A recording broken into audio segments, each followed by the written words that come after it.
Sasa kabla sijaendelea zaidi na somo la leo, nimkaribishe Alexander, alikuwa na machache ya kusema, alafu tutaendelea.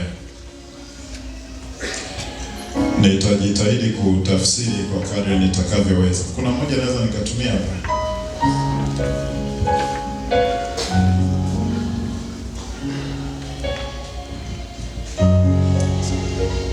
Happy Sabbath, everyone.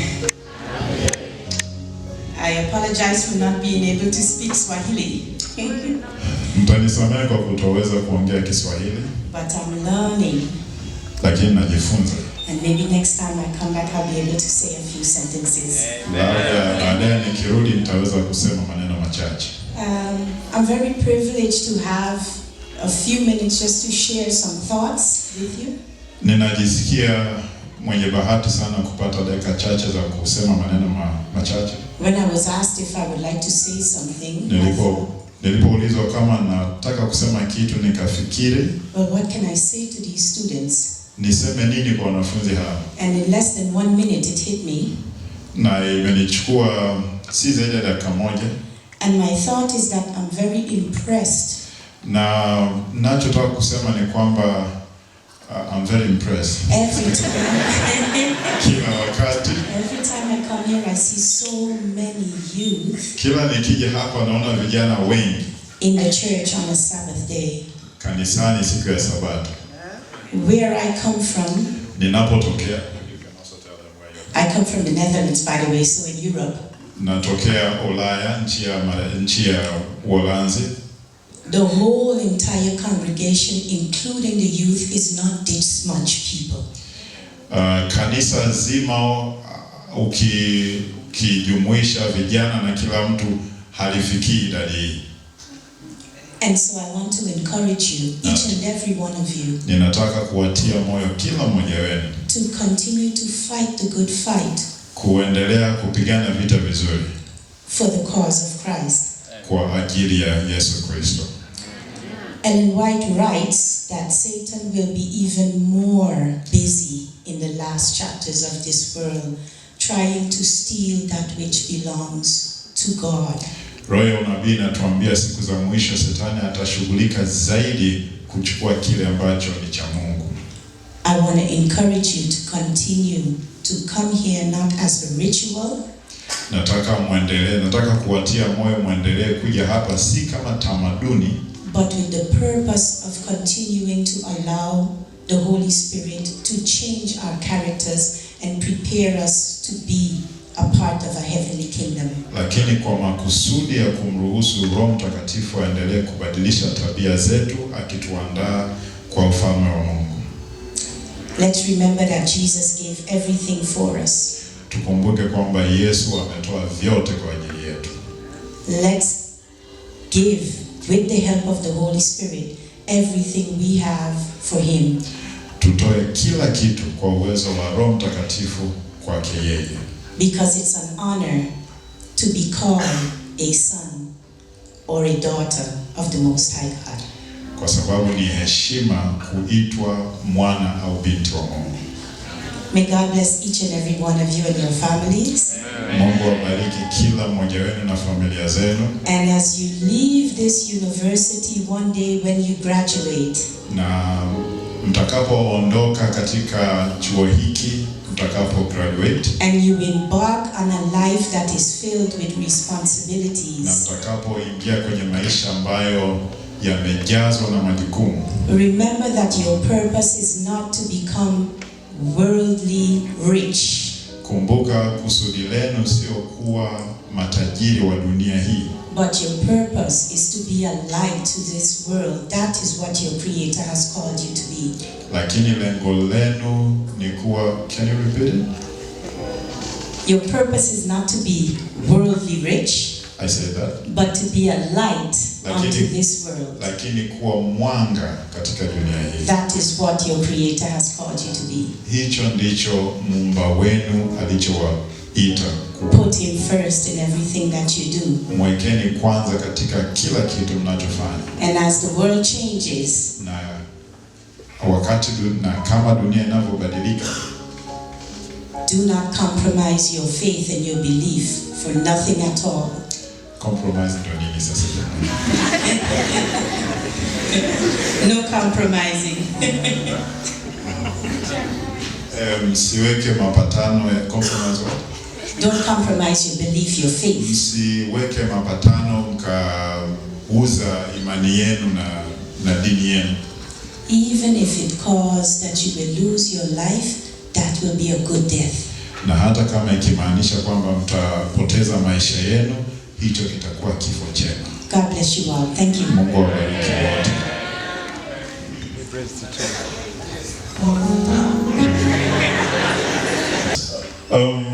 I have a presentation, so all right. It is here. How many of you can see from here? Wangapi ambao mnaona kwenye kipenyo hicho hapo? Kwa hapo. Is it a bit clear? Inaonekana?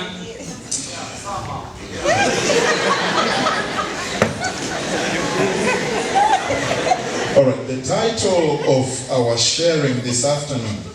Kichwa cha habari cha kila tunachokizungumza wakati huu, it says, lest we forget how the Lord has led us. Hebu tusisahau vile Mungu ametuongoza. Lest we forget how the Lord has led us. Tusisahau vile Mungu ametuongoza. There's a certain, just a short quiz that I thought of sharing with you before we continue.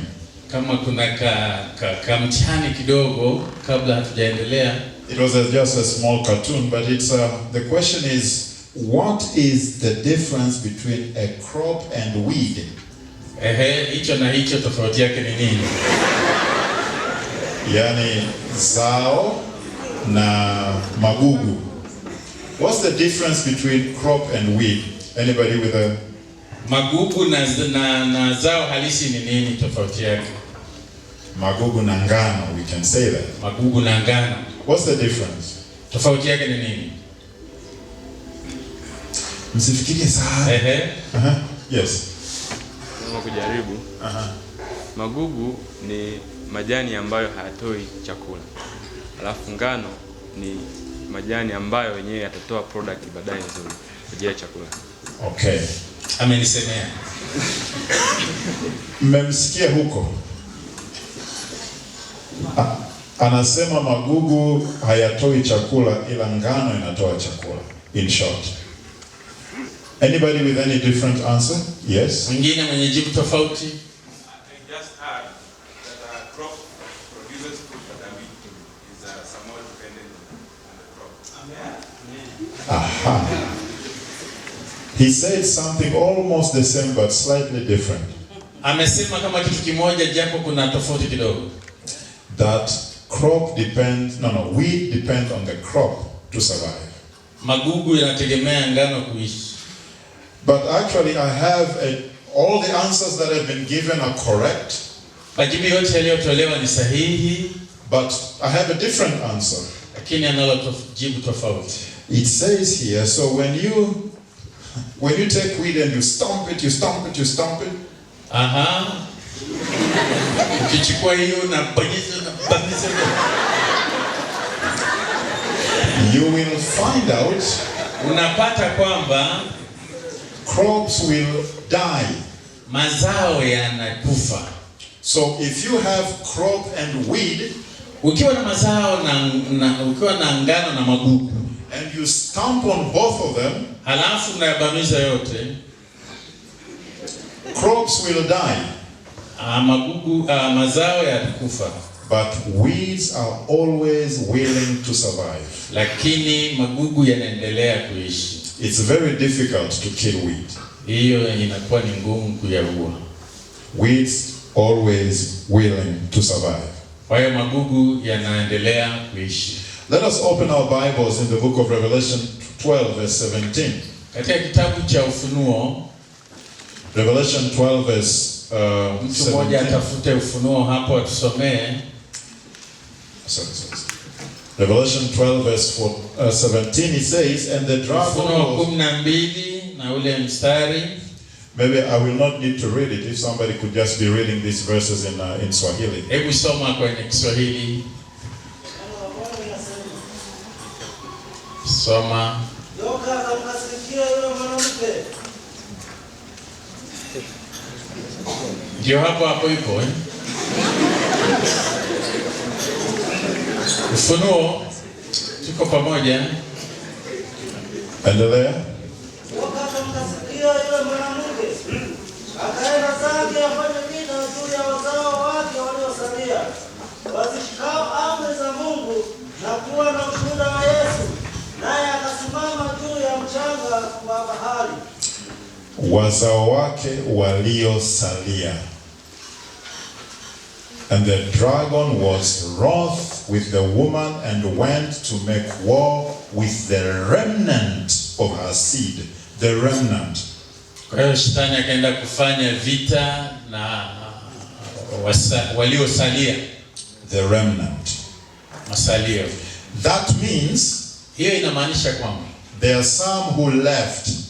Wako wengine ambao wataachwa. There are some who already left. Wako ambao wataachwa. Wako ambao wameshaondoka. Ndio, wameondoka hao. The remnant. Waliosalia. The remnant. Masalio. So who are those who are gone? Hao ni wapi? Last day events page 72 tells us, matukio ya siku za mwisho yanaeleza, shika kisemeo. Amen. Last day events tells us, matukio ya siku ya mwisho yanasema, we have nothing to fear for the future, hatuna la kuogopa kwa ajili ya siku zijazo, except as we shall forget the way the Lord has led us, hadi tutakaposahau Mungu alipotuongoza, and his teaching in our past history, na mafundisho yake katika historia yetu iliyopita. Now the question is, swali ni kwamba, how many of you know the Advent history? Ni wangapi kati yetu ambao tunajua historia ya Waadventista? How many? Ni wangapi? 1, 2, 3, 4, 5, 6, 7, 8. I'm impressed. Anavutiwa. Because she says, we have nothing to fear, anasema hatuna la kuogopa, but unless we forget. hadi tutakaposahau. That means if we forget, we should fear. Inamaanisha kwamba tutakaposahau basi inatubidi tuogope. And if we don't know our history, we need to be afraid. Na kama tujui historia yetu basi tunabidi kuogopa. But why should we be afraid? Lakini kwa nini tuogope? There's another quotation that says, kuna quote nyingine inasema, with this one is, it says, again and again I've been shown that the past experience of God's people, mara kwa mara nimeonyesha kwamba historia, again and again I've been shown, mara kwa mara nimeonyeshwa, that the past experience of God's people, uzoefu uliopita wa watu wa Mungu, are not to be counted as dead facts. Zisihesabiwe kwamba ni facts zilizokufa, facts ambazo hazina maana. And then she says, record is to be kept in mind, inabidi rekodi iwekwe katika akili, that history will repeat itself. kwamba historia itajirudia. Now, if we have to be afraid if we don't know our history, kama itatubidi kuogopa kama hatujui historia yetu, and at the same time she says the history will be repeated, na wakati huo anasema historia itajirudia. Now if we don't know that history, that means we are bound to repeat it. Kama hatujui historia hiyo basi itatubidi, we are bound to repeat it. Basi inatubidi, we are bound to repeat it. I can't be bound.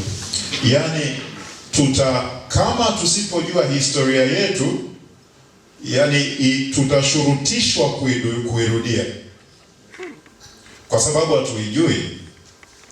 There was a philosopher called George Santana,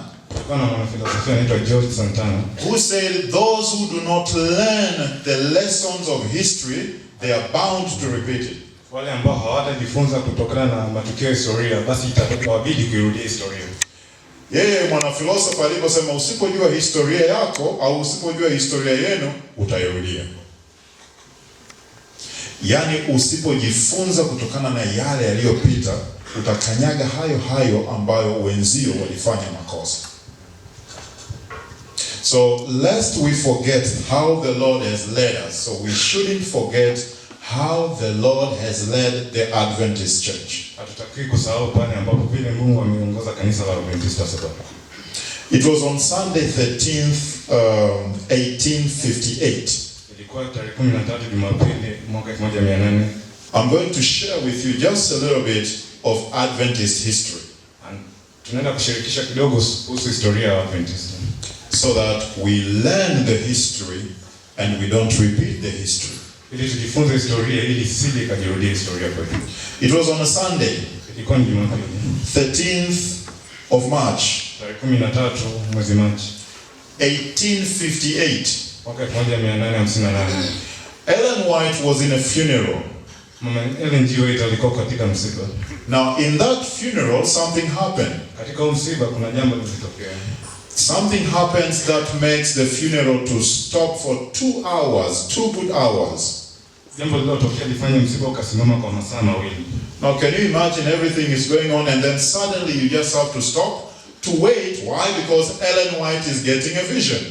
Hivi unaweza kufikiri kwamba inatokea kwamba kila kitu inabidi kisimame kwa masaa mawili kwa sababu mama Ellen G. White anapata vision au anapata maono. Now the question is, but why should God give Ellen White a vision in a funeral to make the funeral stop for 2 hours? Swali linakuja kwamba kwa nini Mungu anampa mama G. White hayo maono kwa masaa mawili ili kuzuia msiba? That was in 1858. Ilikuwa mwaka 1858. 10 years back, Miaka 10 nyuma. that was in 1848. Ilikuwa mwaka 1848. 10 years back, Miaka 10 nyuma. Ellen White had the same vision, Mama Ellen G. White alikuwa na maono hayo.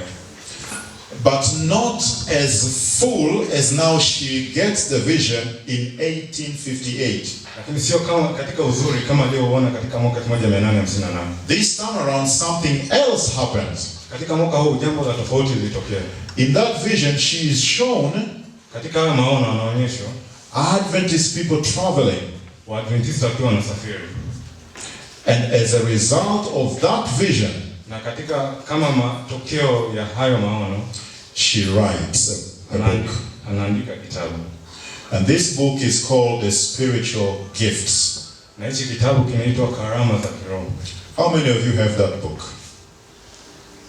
Spiritual Gifts. Wangapi tunacho kitabu? Very good. How many of you have read that book? Wangapi tumekisoma hicho kitabu? You know, these questions are not meant to embarrass you because we are studying. Haya maswali yaliwekwa ili kutudhalilisha kwa sababu tunajifunza. We are just studying. Tunajifunza tu. Now, that was in 1858. Ilikuwa mwaka 1858. Now, in this book, Spiritual Gifts, Volume 1, Katika gombo la kwanza la hichi kitabu za Karama za Kiroho, chapter 32, katika chapter 32, she writes the whole chapter about the shaking. anaandika sura nzima ikihusu katika mtikisiko, The shaking of the church. ni pepeto la kanisa. And this is the vision that she gets during the funeral. Na huu ndio maono yale aliyopata katika 1858. mwaka 1848, mwaka 1858. Now in 1862 she writes, Mwaka 1862 anaandika, I saw that we are now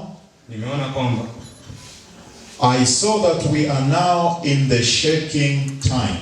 Nimeona tuko katika wakati wa kupeto. That's a good translation. Wakati wa pepeto, indeed. So here she says the Adventist church in 1862 was being shaken. Anasema katika mwaka 1862 kanisa la Adventista lilikuwa na pepeto. But what does it mean that the church was being shaken?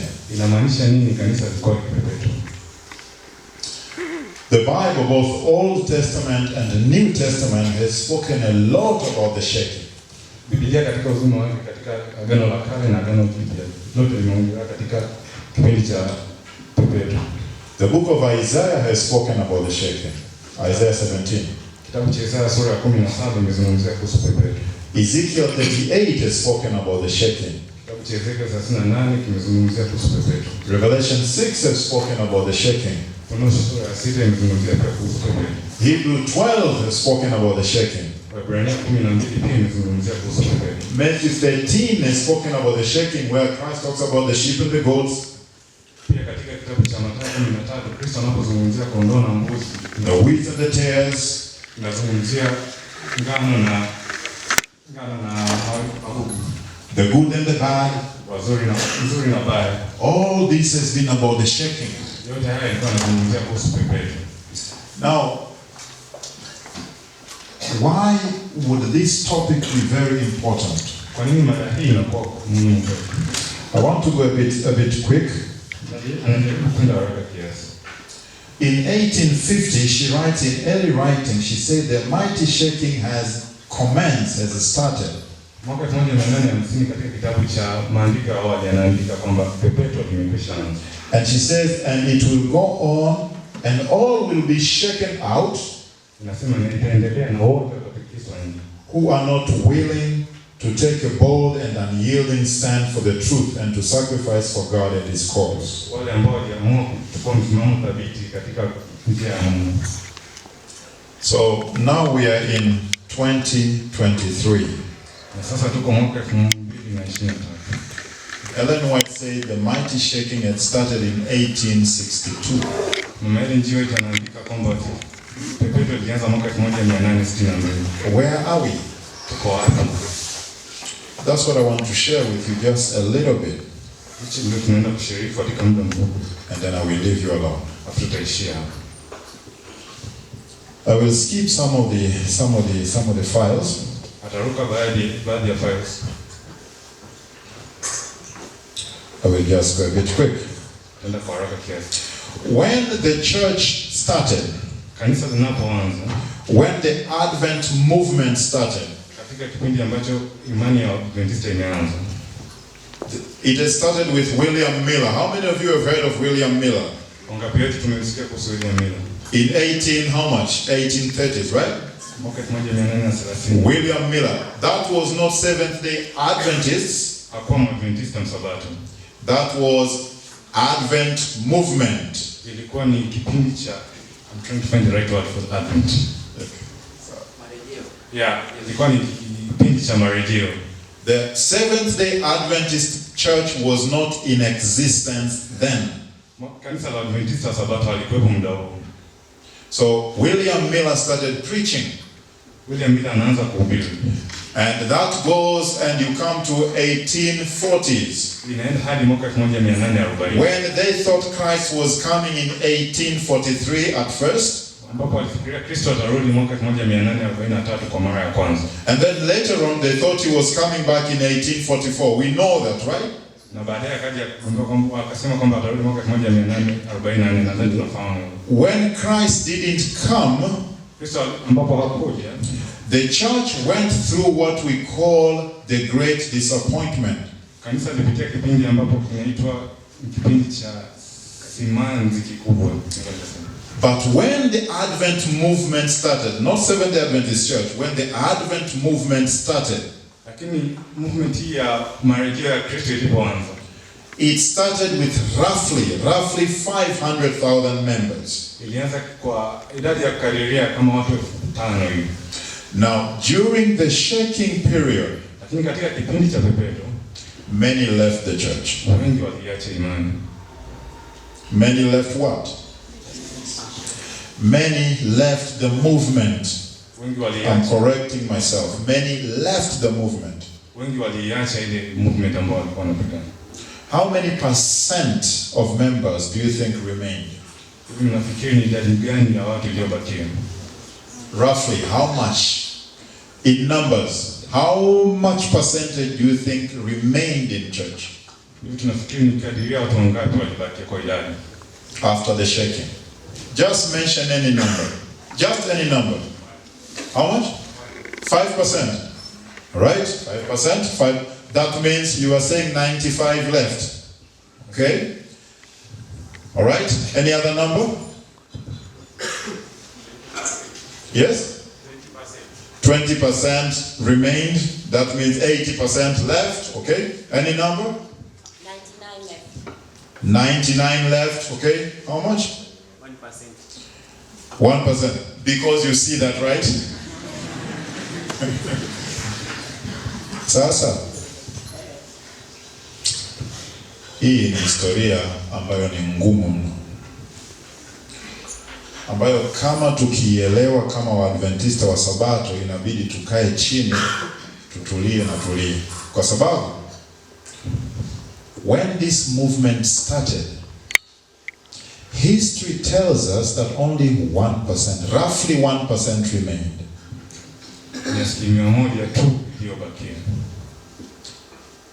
Now that shaking, I'm going to talk about it a little bit.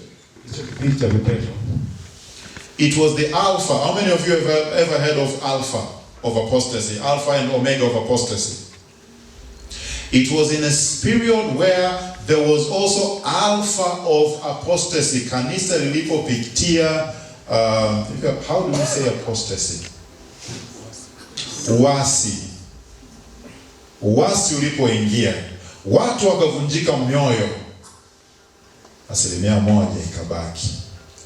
Nataka nizungumzie hiyo just a little bit. Because I think it's important. She says, if we will not learn the lessons of history, anasema kama tusipojifunza masomo ya historia, we are bound to repeat the history. Basi itatubidi kuirudia historia. And as many, as Alice said, well, we are many in Tanzania, many youth. Kama Alice alivyosema, kama tulivyo vijana wako wengi katika Tanzania. But if we don't know the history, lakini kama tutajua historia, there are chances that we'll make the same mistakes that our forefathers have made. Tunahitaji kuja kufanya makosa ambayo babu zetu walikwisha fanya huko mwanzoni. Now I'm going to ask a question to pastor. Naenda kuuliza swali kwa pastor. Chungaji, naomba uwe timekeeper tafadhali.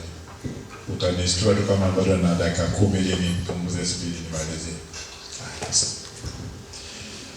And if there's anyone with a question, just feel free. But I want to talk just a little bit before I start taking questions. Kama kutakuwa na mtu na swali, kuwa huru kuuliza, lakini ataendelea kidogo alafu tutaruhusu maswali. When men and women who were waiting for the second coming of Christ, when they got disappointed that Christ didn't come,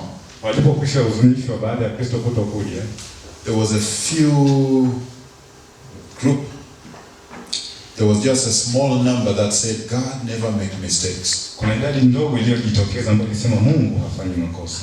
They started encouraging one another. He says, man, if we are disappointed, it's because of our own mistake. God never makes mistakes. Why didn't he come? It must be that we have made a mistake in reading the prophecies. Then they went back reading Daniel and Revelation again. They went on Daniel 8. The prophecy of 2300 days. Then they started looking at those numbers. You know the mistake that they made? Do you know the mistake they made? What was the mistake? Yes?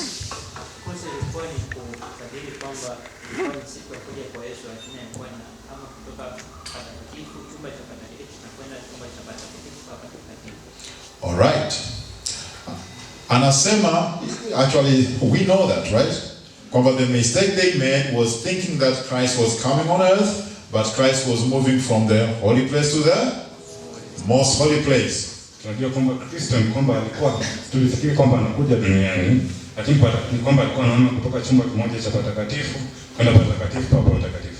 But do you know, Seventh-day Adventists, we are also making that mistake still today. Many churches have made that mistake. And we are still making that mistake even today. Na tunafanya hilo kosa hadi wa leo. Do you want me to tell you how we are making that mistake? Je, tunataka kujua kwa jinsi gani tunafanya kosa hilo? I want to tell you just for free. How many of you want to know? Nani wangapi tunataka kujua? All right, this is it. We have the sanctuary doctrine.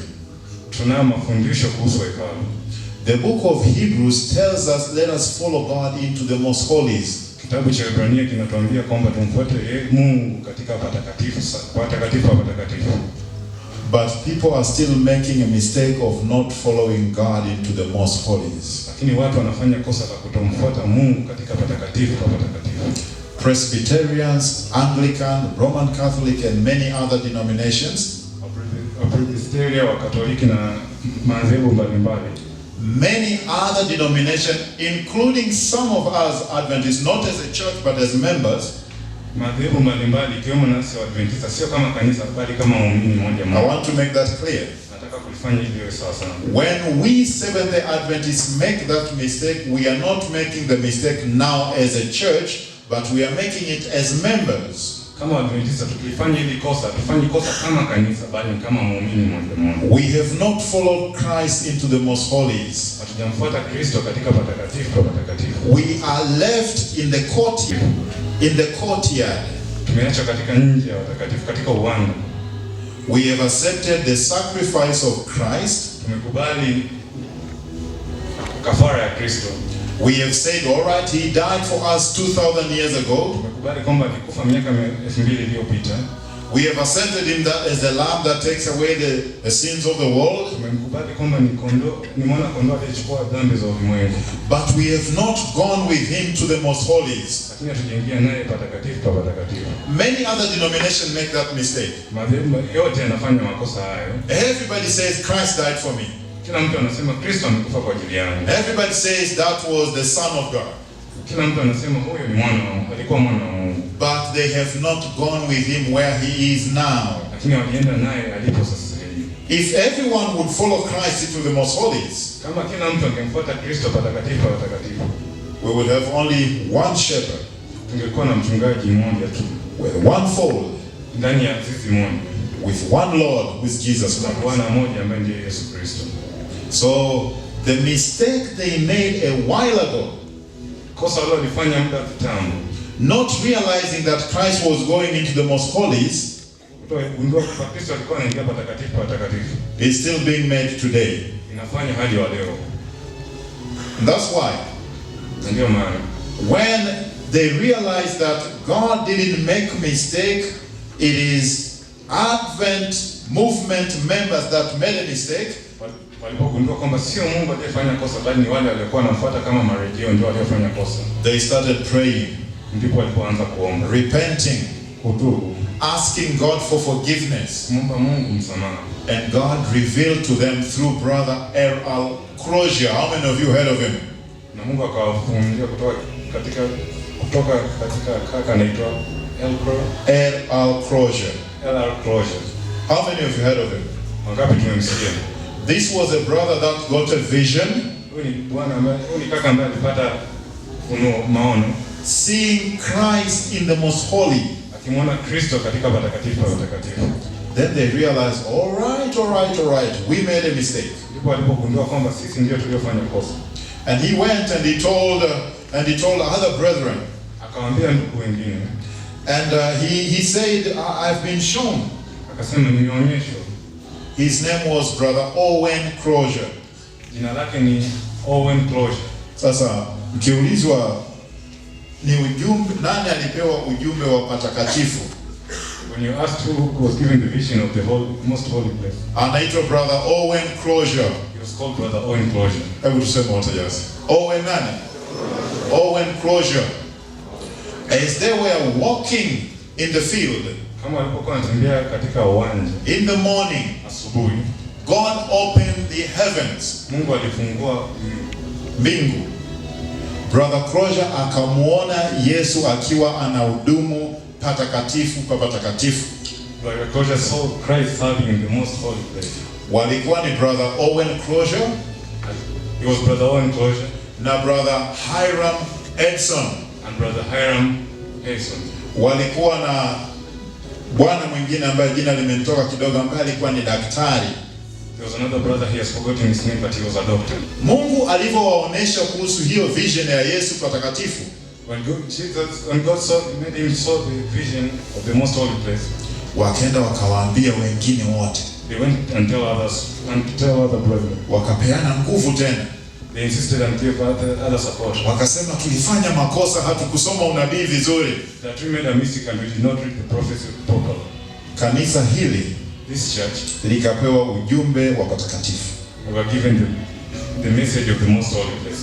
Later on, hapo baadaye, wakapewa ujumbe wa health, ujumbe wa afya. We were given the health lesson. Sasa hapa naanza kuwa, msije mkanichukia jamani. Mchungaji, unilinde. Wakapewa ujumbe wa kwanza ulikuwa ni ujumbe wa patakatifu ambao Mungu alimfunulia Brother Owen Crozier. Go ahead. The first lesson was for Brother Owen, which was about the most holy place. Brother Owen Crozier alikuwa na Brother Hiram Edson wakiwa wanatembea kwenye mashamba. He was in the field with Brother Hiram Edson. Akiwa na bwana mwingine ambaye jina limenisahau, nimelipotea kidogo, daktari. With another brother who was a doctor, I have forgotten his name. Kwa hiyo watu wanaposema kanisa hili linaendeshwa na Mama White, when people say that this church is run by Miss White, Mungu alimtumia Mama White kama nabii. God used Miss White just as a prophet. Lakini Mungu alikuwa anatumia watu wengi kuwapatia ujumbe. But God also used other people in delivering the message. Kama ujumbe wetu mkuu wa patakatifu. Like our most great mission, our great lesson, which is the most holy place. Later on, hapo baadaye, ujumbe wa afya ukatujia sisi. The lesson about health came to us. Sasa tunaposema sisi ni Waadventista wa Sabato, when we call ourselves Seventh-day Adventists, ni ujumbe huku tunachukua the whole package ama tunachukua kidogo tu alafu hizi zingine tunamwachia Mama White? Do we take the whole package or we just take a part of the package? Mungu akatupatia ujumbe wa afya. God gave us the message about health. Nani anajua McDonald's? Ambaye ameshakusikia McDonald's? Wangapi tunafahamu McDonald's? McDonald's, Kentucky Fried Chicken. McDonald's ni hivi. McDonald's wanauza sana kuku, wanauza sana nyama. Kentucky Fried Chicken, they are specialized in chicken. Those guys can make really good chicken. Watu wanaweza kutengeneza kuku wazuri, watamu, wamenona. Lakini Mungu alipotupatia ujumbe wa afya, God gave us the lesson about health. Alikuwa anatuambia kwamba Bwana, ukifika mbinguni, when we reach in heaven, tutakaa miaka mingapi? We will stay how many years? Miaka mingapi? How many years? 1000. 1000 years. Kwa bahati mbaya sana, bad luck, hapata kuwa na kuku wa kumkimbiza. There will be no chickens. Kwa hiyo Mungu alitoa ujumbe wa afya kuweza kuturudisha taratibu kwa ule mpango wa Edeni. God delivers to us the message of health, so take us back to Eden. Hapata kuwa na ng'ombe kule wa kumuchinja. There will be no cattle for slaughter. No kawi. Hapata kuwepo na damu ya kumwagika ili tule. There will be no blood to be spilled for us. Mungu alikuwa anatuambia tuanze kupenda matunda. God's trying to tell us to start loving fruits. Ujumbe mwingine ukatujia. Another vision came to us, or another message. Ulikuwa ni wa dress reform. Ulikuwa mabadiliko ya mavazi. Sasa ujumbe wa afya uliletwa na mama anayeitwa Rachel Ox. This message of health was brought to us by a woman known as Rachel Ox. Baadaye, then later, tukapewa ujumbe wa mavazi. We were given the message about dress. Na kila ujumbe ambao Mungu alikuwa anautoa, every message that God brought to us, either akimtumia Brother Owen Crozier, either using Brother Owen Crozier, au akimtumia Rachel Ox, or Rachel Ox, au akimtumia Brother David Bates, or Brother David Bates. Wote hao alikuwa anamuonesha Ellen White akisema hawa wana ujumbe wa ukweli. God was showing to Miss Ellen G. White, telling her that these were true messages. Na sio kama today kwamba utalala utasema nimepewa ujumbe basi leo mimi nimekuwa nabii. And it's not like today you're sleeping, you wake up, you say that I've been given a vision and I become a prophet. Kanisa hili limepewa mfumo hata jinsi ya kujua kwamba huyu ni nabii wa kweli ama huyu ana ujumbe wa kweli. God's church has been given criteria to know who is a good prophet, who is a true prophet and who is not. Na hata hawa walivyokuwa wanapewa ujumbe, Mama White alikuwa anaonyeshwa akasema that's a true message. And even those who were given message, God was showing to Miss Ellen G. that these were true messages. Hapo tukapewa na ujumbe wa dress reform. Na hapa tukapewa ujumbe wa kujibadilisha mavazi. Sasa unajua kuna sehemu nilisoma. There's a place here read. Nilikuwa najaribu kukumbuka kitabu inasema. I was trying to remember the book that says fashion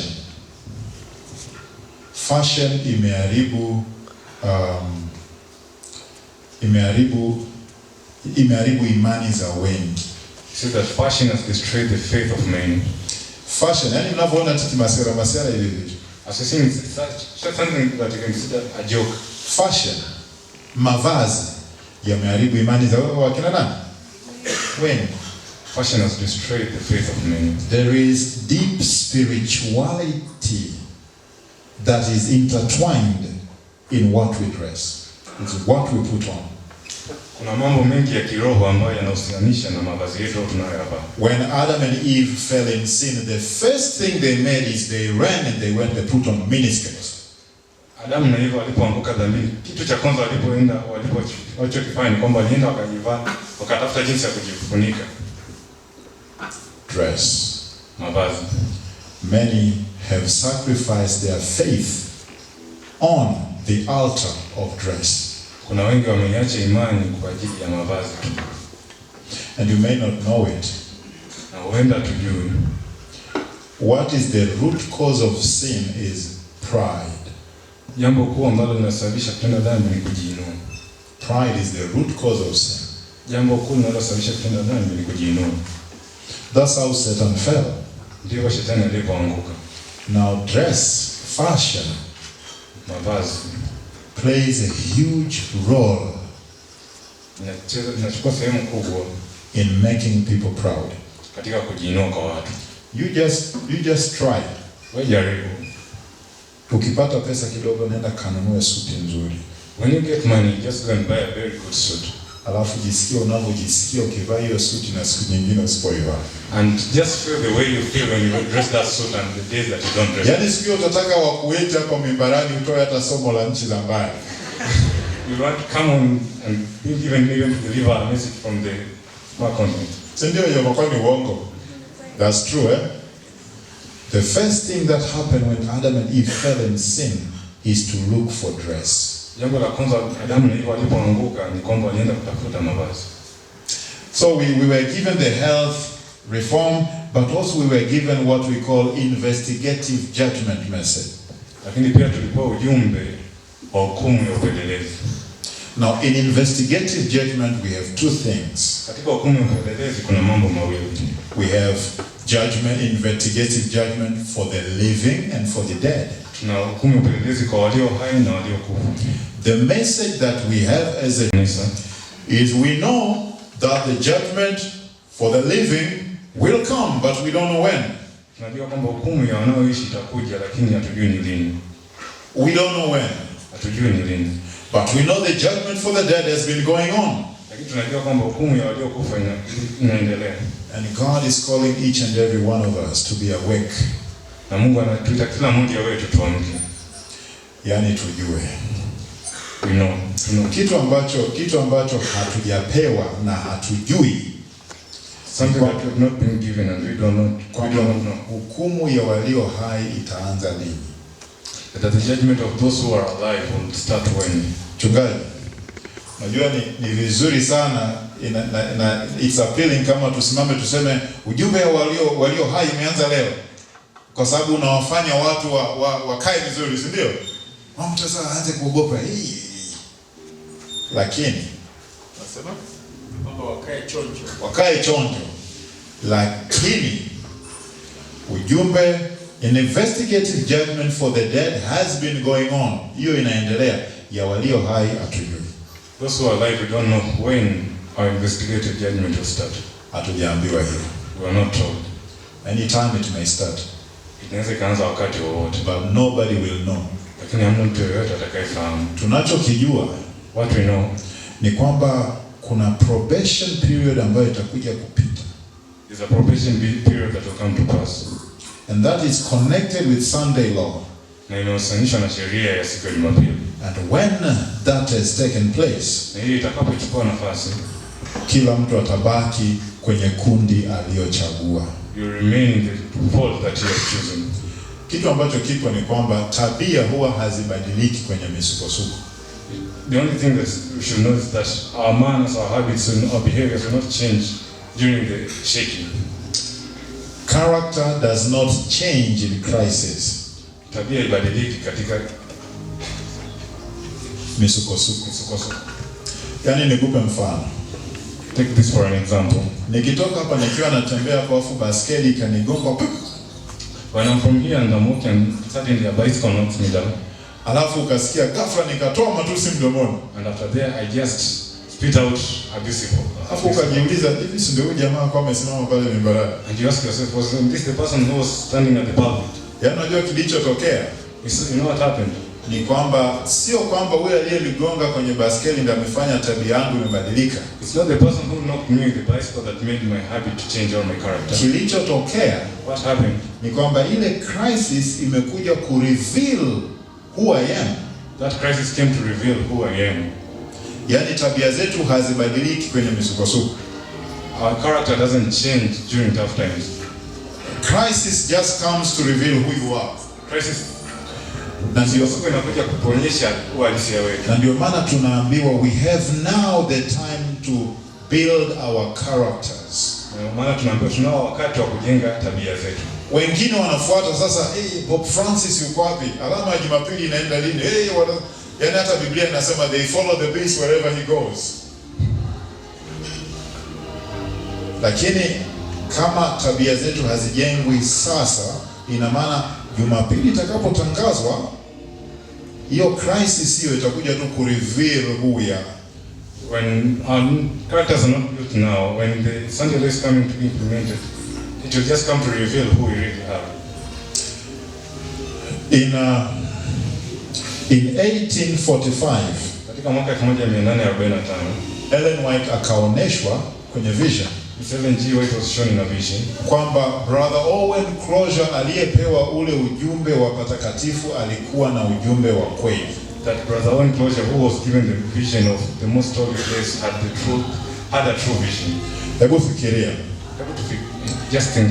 Hebu fikiria tu kwamba wewe ni Brother Owen Crozier. Just imagine your Brother Owen Crozier. Unatembea alafu unaona mbingu imefunguka. You walk and you see that the heavens have opened. Na unamwona Yesu kabisa yule pale anahudumu patakatifu kwa patakatifu. And you see Christ one on one serving at the most holy place. Alafu ukiachilia hilo, and if you leave that behind, nabii wa Mungu anaandika kwamba nimeoneshwa kwamba vision aliyopewa Brother Owen Crozier ni vision ya kweli. And God's prophet is writing that the vision that Brother Owen Crozier was given, it's a true prophecy. Si utakuwa na ushujaa kabisa. You will have to have courage. Sitaimarisha imani yako kabisa. It will push you through faith. Sasa 13 years later, miaka 13 baadaye,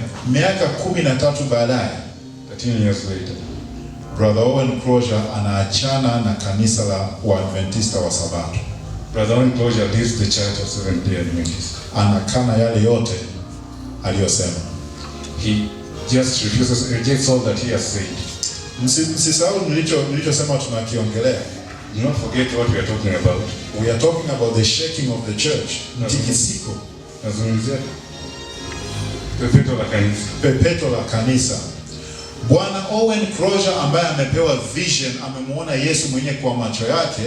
Brother Owen Crozier was given a vision and he saw Christ with his own eyes. Akafanyaje? Akaacha kanisa. He left the church. Akaondoka. He went away.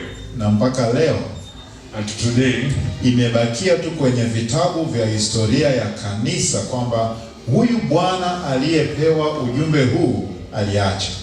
Just remain in the books of the church that this guy who was given the vision left the church.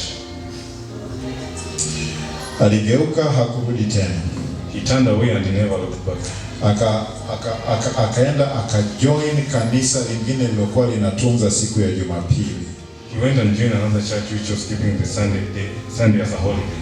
Msisahau tunazungumzia pepeto la kanisa. Do not forget we are talking about the shaking of the church. Mwaka 1857 in the year 1857 kulikuwa na bwana mmoja aliyeitwa Moses Hall. There was a man, a brother of us known as Moses Hall. Huyu bwana alikuwa ni evangelist mashuhuri sana. This brother was a very good evangelist. Alikuwa ni mhubiri ambaye hata kabla, yani kipindi kile walikuwa na mahubiri kama ya miezi mitatu hivi. There was at that period there was actually a service, a sermon for almost 3 hours. Walikuwa wanaweka matent, walikuwa wanajenga mahema. Huyu bwana katika mahubiri hayo ambayo yeye alijitoa kubatizwa, this brother of ours, so that evangelism, gave his life to Christ and was ready for baptism. Yani hata kabla hajafikia muda wa kubatizwa akaanza kuhubiri na anaongoa na wengine pia. Even before he was baptized, he started preaching and he brought others to Christ. Na kipindi hicho walikuwa wanatumia more of a debating style. And at that time they were using more of a debate style. Huyu bwana alikuwa pia anapenda sana debate. This brother of ours also loved really much debate. Nataka kusema kitu fulani kabla siendelee. He wants to say something before he continues. Unajua kila kitu kiko huko ndani. You know everything is in the Bible. Hapo nje, there outside, unaweza kumpa tu mtu Biblia hii akahubiri ujumbe wa malaika watatu, si ndio? You can just give somebody the Bible and he will preach the message of the Bible. Actually, it's true, ama sio? You just have to read it. Nakupasa kusoma tu. Wewe unaisoma tu, unaenda kwenye Ufunuo 14, nikaona malaika mwingine akishuka toka mbinguni mwa ujumbe Babeli umeanguka. You are Seventh-day Adventist. You just go to the book of Revelation chapter 14, read the 3 angels' messages.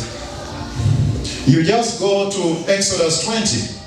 Nenda kitabu cha Kutoka sura ya 20. You read the 10 commandments of God. Unasoma amri 10 za Mungu. You are Seventh-day Adventist. Wewe ni Mwadventista msabato. What I mean is outwardly you are Seventh-day Adventist. Nachokimaanisha kwa nje ni Mwadventista msabato. Moses Hall siku moja akiwa na debate. Brother Moses Hall was one day he was debating. Alikuwa ni kati ya wachungaji wetu mashuhuri sana. He was one of our greatest pastors. Akasikia sauti ikiongea kwenye kichwa chake. He heard a voice in his head speaking. Ile sauti ikapingana na kila kitu ambacho Moses Hall alikuwa anakisema. And it was against everything that Brother Moses Hall was saying. Sasa ikawa clear kwake kwamba kwanza alipoisikia ile sauti akageuka aone. As he heard that voice first, he turned back to see. Akaona kama mbona wengine hawajasikia hiyo sauti. And nobody else was hearing that voice. Sasa siku ya kwanza akaamua kwenda milimani kutafuta ni nini hiyo sauti ambayo alikuwa anaongea naye. The first day he went to the mountains first to know who was speaking to him. Akafunga na kuomba. He fasted and prayed. Hakupata majibu. And he never got an answer. Akaenda he went to a little hill. Akaenda katika mlima mdogo. Akafunga na kuomba. He fasted and prayed. Hakupata jibu. He never got an answer. Lakini siku nyingine iliyopatia tena. And the other day that came. Sikiliza. Listen. He fasted and prayed to the spirits. Alifunga na kuomba kwa roho. Kila kitu kikaja clear kwake. Everything became clear to him. There was a day when he was preaching. Kuna siku ambapo alikuwa anahubiri. Wakaingia wanaume watatu wakiwa na business suit, wakaja wakakaa kama hapo mbele.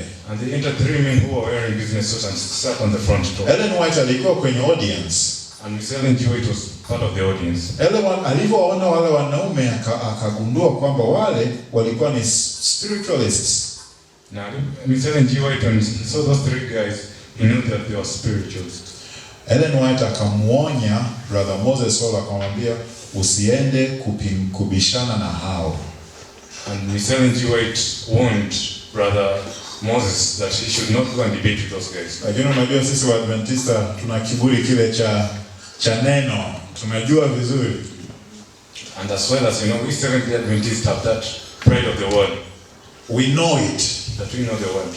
Ellen White alimwonya kwambia do not go. Miss Ellen G. White alimwonya kwamba usiende. Lakini after Moses preaching, those three men went to him and they said, we'd like to debate with you. Lakini baada ya Brother Moses kuhubiri, wale watu watatu walienda kumuomba kwamba wafanye debate na yeye. Moses wao akasema, yeah, all right, we'll do it. Moses wao alikubaliana nao kwamba tutafanya hiyo debate. Moses Hall left the church. Brother Moses Hall naye aliacha imani. Yaani ukienda kwenye Google sasa hivi, and if you go to Google, ukitafuta jina Moses Hall and you look for Moses Hall, Google itakuletea kwamba yeye ndiye alikuwa sasa kati ya waanzilishi wa spiritualist religion. He was one of those people who were the formers of spiritualist or pioneers. If you just go to Google right now, ukienda Google sasa hivi, ila usiende sasa, unaweza kuanza kuona mambo mengi. Don't do it right now because you can see a lot of things. But just for it. Not that andika jina mahali hapo utaenda kuangalia. Moses Hall alikuwa mwenzetu. Brother Moses Hall was one of us. He was one of our evangelists. Alikuwa mmoja wapo wa evangelists wa kwetu. He left the church. Akaiacha kanisa. Yeye akaamua kwenda spiritualist. Akaamua kwenda kujiunga na ibada ya mizimu. Kulikuwa na mchungaji mwingine. There was another pastor ambaye alikuwa anaitwa D.M. Conrad. His name was D.M. Conrad. D.M. Conrad. Na D.M. Conrad alikuwa pia kati ya wahubiri wetu mashuhuri sana. And he was among our most good pastors. Mpaka naye alipoondoka mwaka 1887. Until he left the faith in the year 1887. Kuna kipindi aliulizwa na kanisa la Jumapili aende akahubiri huko. And one day he was asked by the Sunday churches to go and preach there. Akaenda kuhubiri. He went to preach. Sasa kuna bwana mmoja, so this man, ambaye alikuwa anafanya kazi katika kampuni yetu ya Review and Heralds. Nani wameisikia hiyo? Review and Heralds. Who was working in the Review and Herald, our church publishing. Sasa huyu kijana alikuwa anaitwa Gary Rivers. His name was Raul Rivers. Sasa wakati D.M. Conrad anahubiri hapa mbele, alimwambia Gary Rivers, hebu kaa hapo alafu usikie mimi ninavyohubiri. And as D.M. Wright was preaching, he told Brother Gary Rivers that sit here, you may listen as I'm preaching. Alafu baadaye utanipa feedback nini niboreshe. And you may tell me later that what should I modify. Alafu baadaye sasa, baada ya mahubiri, and after the sermon, wakawa Gary Rivers anatembea na D.M. Conrad wakirudi nyumbani. D.M. Wright was working with Gary Rivers. Rivers akamwambia D.M. Rivers was telling D.M. I was so captivated with your sermon. Nilivutiwa sana na ubiri lako. To the point that I even forgot, to take notes of everything. It was perfect. Nikasahau hata kuchukua notes, yani ilikuwa perfect, haikuwa na makosa yoyote. Akamwambia D.M. you are amazing. Akamwambia D.M. ni mhubiri mzuri. D.M. akamwambia Rivers. D.M. told Rivers, if it wasn't for the Sabbath, isingekuwa Sabato, I would have been the perfect preacher in the world. Ningekuwa mhubiri mzuri katika dunia. Ellen White akamtumia ujumbe. Miss Ellen G. White sent him a message. Akamwambia D.M. He told him, D.M. ni Sabato ndio inayokushikilia. It's the Sabbath that is holding you. Na utatoka kanisa hili uende huko ambako unapopasema. And you'll move from this church and go to the other church that you are talking about. D.M. akaondoka. And D.M. left. Akaenda akaungana na kanisa nalo abudu siku ya Jumapili. And he joined the church which was serving on the Sunday. When Advent movement started, katika kipindi ambapo movement ya marejeo ilipoanza, the Advent movement was calling people out of Babylon. Ilikuwa inawaita watu kutoka nje ya Babeli. But men and women who were calling people out of Babylon, they went back to Babylon. Wale ambao walikuwa wanawaita watu kutoka nje ya Babeli walirudi ndani ya Babeli. Sasa mimi Swali ninapojiuliza ni kwamba hivi kama wale walipepetwa. Now the question that I ask myself is that if those who are called were being shaken, mimi nitasimama kweli? will I stand? Kama wanaume If men ambao walipewa ujumbe, who were given the message, alafu sio tu kupewa ujumbe, not only that they were given messages, can you imagine kwamba mbingu inafunguka na unamwona Yesu bado ukapepetwa? and can you imagine just seeing people who saw that the heaven were opening and still they were shaken out? What I'm trying to say is, Acha jaribu kusema ni nini? mbio hizi sio kwa wale wanaokimbia mbio wenye kasi. This marathon isn't about those who have high speed. It's all about the heart. Inahusiana na moyo. Mimi ninapofikiriaga hii naishi hapo. And when I think about this, I don't end here. Nani amemsikia bwana mmoja anaitwa A.T. Jones? How many of us have heard of A.T. Jones? A.T. Jones 1 2 A.T. Jones 3 4. Kulikuwa na bwana alikuwa anaitwa A.T. Jones. Mwingine aliyemsikia E.J. Wagner 1 2 3. Kuna ujumbe unaoitwa imani, matendo kwa nini? Kwa imani. There's a message which is called righteousness by faith. Na ni ujumbe ambao sisi Waadventista wa Sabato ni ujumbe ambao unatuvuta kwa Yesu na kumuinua Yesu zaidi. And it's a message that calls us to Christ and uplifts Christ. Kuna bwana aliitwa A.T. Jones na E.J. Wagner. There is a brother of us who was known as A.T. Jones and E.J. Wagner. Ellen White akaja akaandika kwamba kama Caleb na Joshua walivyokuwa kwa wana wa Israel, A.T. Jones na E.J. Wagner ni kwetu sisi kama Caleb na Joshua. And he wrote, Ellen G. White wrote that as Moses and Caleb, and as Joshua and Caleb to the Israelites, we have A.T. Jones and E.J. Wagner for the church at that time. Sasa kuna watu waliohubiri ujumbe wa righteousness by faith. Kuna watu ambao walihubiri ujumbe wa the people preach the message of righteousness by faith. Ngoja nikuwekee sasa kwenye rank uone waliohubiri duniani kwenye historia ya dunia. Yesu alihubiri, na Yesu ni Mungu, kwa hiyo hatumweki hapo kwa sababu yeye hatumweki kwenye hilo group. Jesus Christ preached about the righteousness by faith, but we will not rank him, we will not consider him because it's God. Ila kuna Apostle Paul, kuna Paulo, alafu kuna A.T. Jones na E.J. Wagner. There's A.T. Jones and E.J. Wagner. Alafu kuna Ellen White. And then there's Miss Ellen G. White. Yani kuna Paul, Ellen White, A.T. Jones na E.J. Wagner. That is three people. Paul, A.T. Jones, E.J. Wagner and Miss Ellen G. White. Nani ameshawahi kusikia kilichotokea kwenye hili kanisa mwaka 1888? How many of us have heard of what happened in the church in the year 1888? 1888. Ambapo Ellen White kuna kipindi akaandika kwamba kama tungekubali ujumbe ambao Mungu aliwapa A.T. Jones na E.J. Wagner, tungefanya kazi kidogo tu na Yesu angerudi. And Ellen G. White writes that if we would have accepted the message that was written by A.T. Jones and E.J. Wagner, Christ would have come early. Yani Mungu alikuwa yuko tayari kumwaga Roho wake Mtakatifu. And God was ready to pour His Holy Spirit. Kama tungeelewa, if we only could understand. Lakini ujumbe wa hawa wanaume, but the message of this man, unajua 1888 inazungumziwa kama watershed of Adventism. Mwaka 1848 unazungumziwa kama watershed, ndio tukasemaje? Na mimi hapo hiyo nimechenga. Yani ni mwaka ambao tunageuka tunaangalia nyuma tunasema pale kama kanisa tulifeli. Kwa sababu Mungu alikuwa tayari kumwaga Roho wake Mtakatifu. When we look back at that year, we see like as a church we really failed because God was ready to pour His Holy Spirit. Sasa A.T. Jones alivyobatizwa, yeye alikuwa kwanza alikuwa kwenye army. A.T. Jones, when he was baptized, first of all he was at the army. Akamkubali Yesu. He received Christ. Akamuona Yesu akisulubiwa kwake yeye mwenyewe individually, personally. He saw that Christ was being crucified for him personally. Sasa unamwona Yesu akiwa anasulubiwa kwako wewe personal, individually. And you have seen Christ being crucified for you personally. Na ukapewa na huo ujumbe. And you're given that message.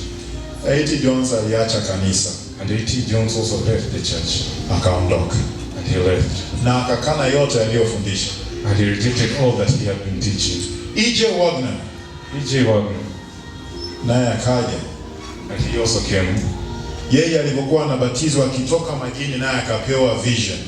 And as he was coming out of the water during baptism, he also had a vision. Sasa ni nani kati yetu hapa katika ubatizo wetu unabatizwa na nyanyiko na unaona kabisa vision? And who among us, when he was being baptized, as he was raised out of the water, he saw a vision? E.J. Wagner naye akaondoka. E.J. Wagner also left the church. Hii ni historia mbaya ya kanisa. This is a bad history for the church. Kuna bwana aliitwa Franklin Edson Belden. There was a brother first known as Franklin Edson Belden. Yeye alikuwa binamu wa Ellen White. He was a cousin to Ellen G. White. Na nyimbo nyingi ambazo tunaimba hata leo, and many hymns that we sing until today, zilitungwa na huyu bwana. It was written by this brother. That's a we'll build on the rock, the living rock. Na unajua tu, na wimbo. Wimbo mwingine, I will sing, oh Jesus love, sing of him who first loved me, for he loved. Na unajua.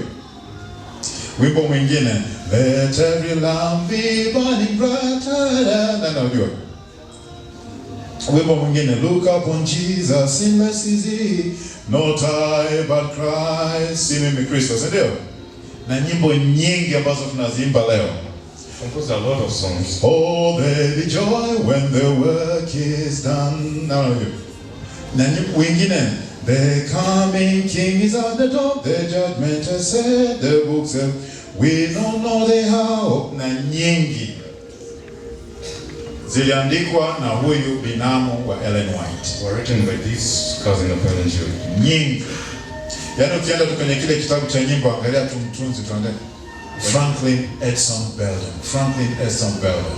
When you look in the book of hymns, just look for the author and you'll see Franklin Edson Belden.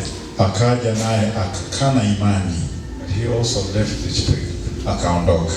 And he left. Ellen White anatuambia, Miss Ellen G. White says, kwamba the record is to be kept in mind, for history will do what?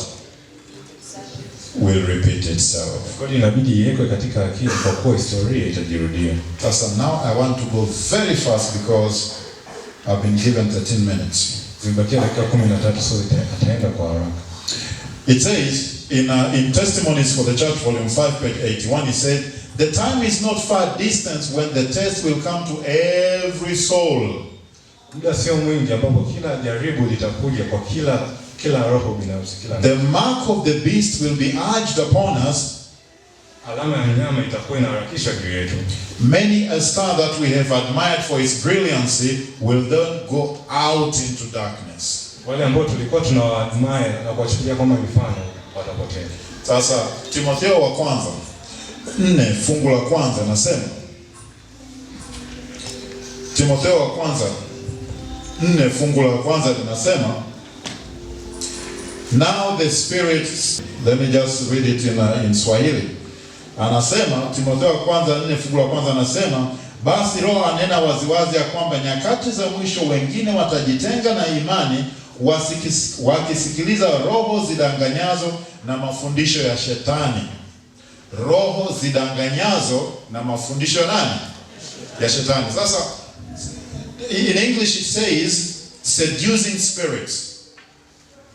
Roho zidanganyazo. Anachomaanisha ni kwamba unajua inapokuja kwenye roho zidanganyazo, kuna watu ambao wanasikia vitu kwenye miili yao. Ukiwa unaimba mtu anaweza kana, yaani unasikia, wengine wanadondoka, si ndio? Wengine wanafanya hizo ni roho zidanganyazo, spiritual seduction. Alafu mafundisho ya shetani. Inapokuja kwenye mafundisho ya shetani, hiyo sio mbaya sana kwa sababu we can argue about that. Inapokuja, when it comes to the Satan's teachings, it's not such bad because we can argue with that. When you say Sabbath is not the day to worship, We can open in the Bible and tell you Sabbath is a true day of worship.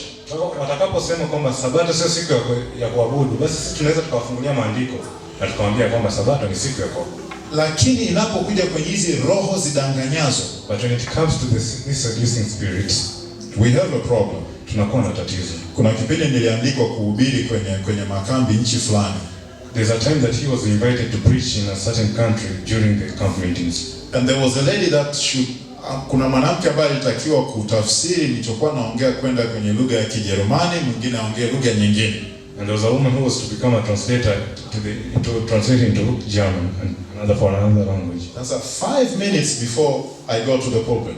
Na dakika 5 kabla hajaenda kuhubiri, huyu mama akasema mimi siji kufanya hiyo kazi. The woman said that I won't come to translate. Nikaanza kujiuliza mimi nafundisha mafundisho gani ama naongea heresy.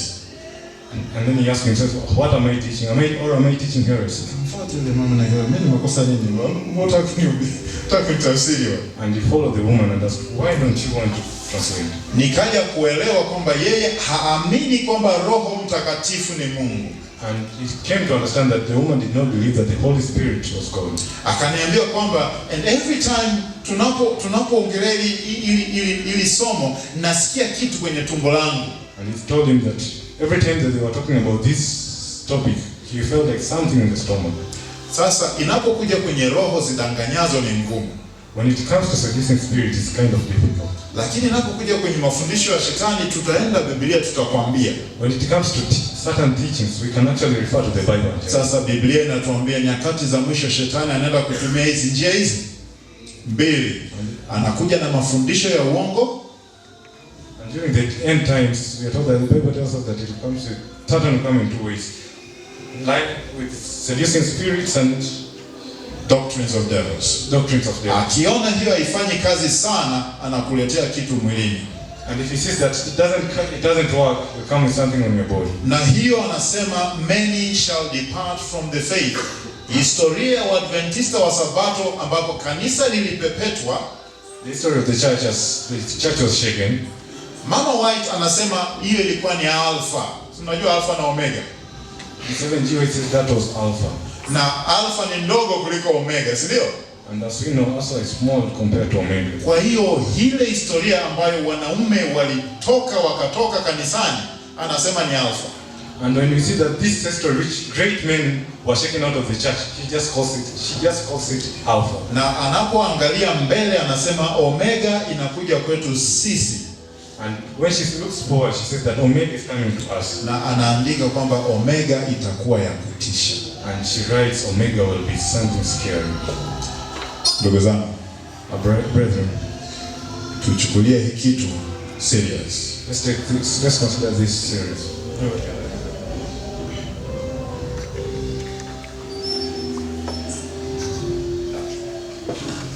Mchungaji ameniambia kama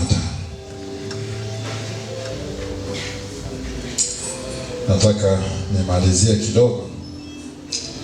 Niongelee kitu kidogo maana muda pia umetutupa sana.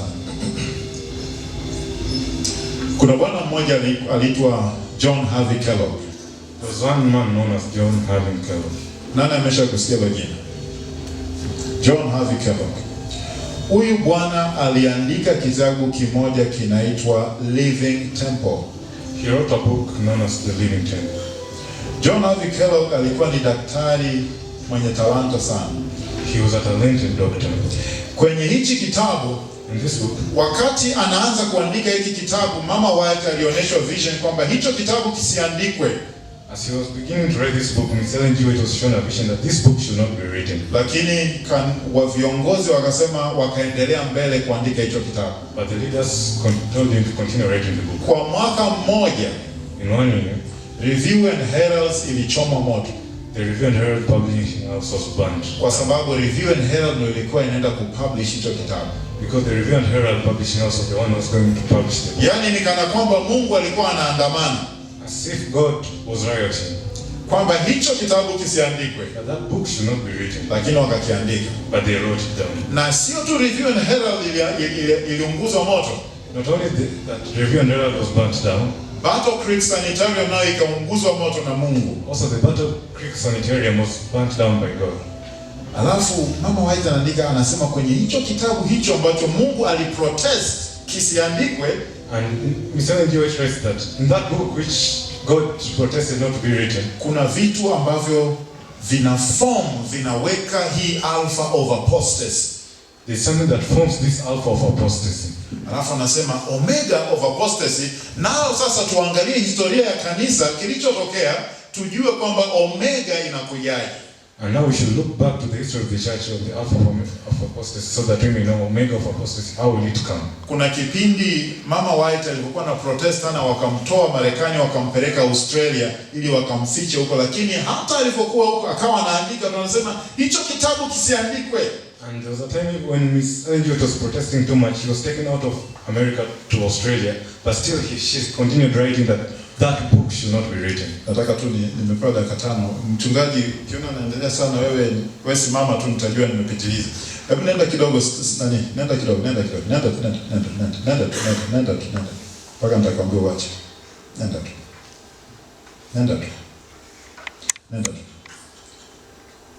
tu. Yes, hiyo nyuma. Anasema Living Temple, ambacho ndio hicho kitabu ambacho kiwa kinaandikwa na Dr. Kellogg, contains the alpha of these theories. Nasema kitabu hichi kina contain alpha za theory ambazo zimezungumzwa. Na anasema kwamba nilijua kwamba omega inakuja punde. And says that I knew that omega would follow in a little while. Anasema na nilitetemeka kwa ajili ya watu wetu. And I trembled for our people. Anasema nilitetemeka kwa ajili ya kanisa la Wasabato. And he said I trembled because of the Church of the Seventh-day Adventist. Sasa nafunga. And now I'm closing. Kama ilikuwa ni kwenda kama 1%, nimeenda kama 20%. Ila najua kwamba kwa haya machache tuliyosoma inakupa chachu ukafuate zaidi mwenyewe huko. And it says that although we have taken a very little of it, it inspires you to go more and dig more. Living Temple, the book Living Temple, ilikuwa na alpha of apostasy. It had the alpha of apostasy. Na hivi ndio vitu ambavyo vilikuwepo kwenye hicho kitabu. And these are the things in this book. Pantheism ni kwamba Mungu yupo kwenye kila kitu. It means that God is in everything. Na Mungu yupo kwenye kila mtu. And is in everyone. Kasome pantheism inamaanisha nini? Go and study that. What does pantheism mean? Kitu kingine ni controversy kuhusu asili ya Mungu. And another topic was about the controversy about the origin of God. Roho Mtakatifu ni Mungu? Is the Holy Spirit God? Au sio Mungu? Or is not God? Roho Mtakatifu ana personality au hana personality? Does the Holy Spirit contain personality? Na nina uhakika hizi debates mtakuwa mmeshazisikia au kama mjasikia zinakuja. And I'm sure that you are part of these debates, and if you have not, they are coming. Kitu kingine, another thing, ilikuwa ni psychological manipulation. It was about psychological manipulation. Hypnotism. Hypnotism, sijui nisemeje, ni uchawi tu. Ambapo evangelists na wahubiri walikuwa wanaingia wanawachawia watu bila wao kujua. Evangelists and pastors entered and bewitched people without people knowing. Living Temple. Book Living Temple. Hebu nendeni mkafuatilie. Go and read more about it. Naomba niishie hapa, kuna mengi ya kukava. Let us end here for today. There are many things to cover. Bwana wabariki. God bless you. Yes, Kristo. Amen.